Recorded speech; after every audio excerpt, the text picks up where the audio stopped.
வணக்கம். இந்த பதிவில் வாரம் ராசி பலன் தனுசு. இந்த வாரம் ஒரு சிறப்பான ஒரு வாரமாக இருக்கும். குறிப்பாக 12 வருஷத்துக்கு ஒரு முறை உங்களுடைய ராசியை சிறப்பான முறையில் 7ஆம் பார்வையாக உங்களுடைய ராசிக்கு சமசப்தமத்தில் இருந்து உங்களுடைய ராசியை பார்க்கக்கூடிய குருவானவர் சிறப்பான நன்மைகளை தரப்போகிறார். உடல் ரீதியில் ஒரு தெளிவான அமைப்பு, மன ரீதியில் இருந்த கஷ்டங்கள் விலகப் போகிறது. ஏன்னா உங்களுடைய ராசிக்கு அதிபதி 6ல் போய் அமர்ந்திருந்தார். 6ல் உங்களோட ராசிக்கு அதிபதி போய் அமரும்போது தேவையில்லாத ஒரு மன கஷ்டம், சஷ்டாசக அமைப்பில் போய் அமரும்போது எந்த ஒரு செயலையும் செய்ய முடியாத ஒரு சூழல் இருந்தது. 6ஆம் இடம் என்பது உங்களுடைய எதிரியின் வீடு. அந்த இடத்தில் உங்களுடைய ராசிக்கு அதிபதி போய் அமர்ந்ததுனால தேவையில்லாத குழப்பங்கள் இருந்தது.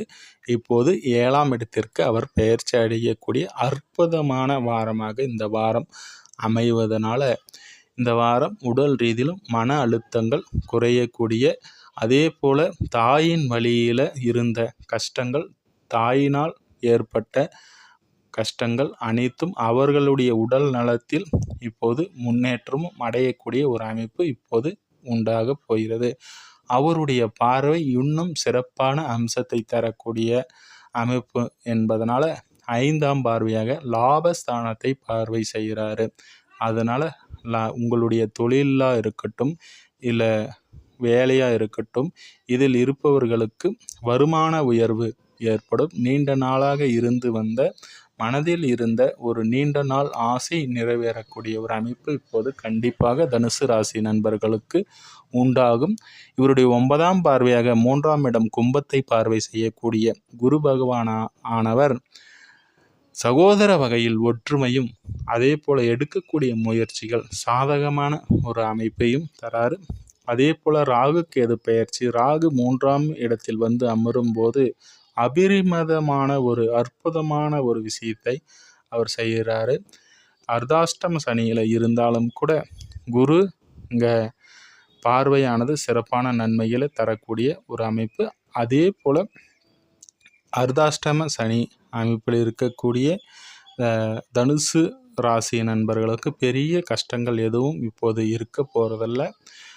கொஞ்சம் நீங்கள் வண்டி வாகனம் வீடு சம்மந்தப்பட்ட விஷயங்களில் விரைய செலவை குறைச்சிக்கிட்டிங்கன்னா உங்களுக்கு சாதகமான ஒரு அமைப்பு கண்டிப்பாக உண்டாகும். அதே போல் கேது பாக்கியஸ்தானத்தில் அமர்ந்திருக்கிறாருன்ட்டு கவலைப்பட வேண்டாம். குருவானவர் நல்ல ஒரு அமைப்பில் உங்களுடைய ராசிக்கு அதிபதி இருப்பதை எல்லாத்தையும் சமாளிக்கக்கூடிய ஒரு அமைப்பை கண்டிப்பாக தருவார். மன குழப்பத்தை கொடுத்தாலும் 9ஆம் இடம் என்பது மன அழுத்தம் தரக்கூடிய ஒரு இடம். மனதை பற்றி, அதாவது உங்களுடைய மன ஆழத்தில் என்ன இருக்குது அது சொல்லக்கூடிய இடம் 9ஆம் இடம் என்பதனால் இங்கே கேது அமர்வது இது பாக்கியஸ்தானம். கேது அமர்வது அவ்வளவு சிறப்பான ஒரு அமைப்பு இல்லை. தந்தை வழி சொத்துக்கள் மூலமா இங்கே 9ஆம் இடத்தில் அமரக்கூடிய கேதுவானவர் ஒரு தடையை கொடுப்பாரு. இருந்தாலும் கூட குருவானவர் சாதகமான ஒரு அமைப்பில் இருக்கிறார். எல்லாத்தையும் சமாளித்து வரக்கூடிய ஒரு அமைப்பையும் கண்டிப்பாக உங்களுக்கு இருக்குங்க. இன்னொரு பதிவில் சந்திப்போம் நண்பர்களே. நன்றி, வாழ்த்துக்கள்.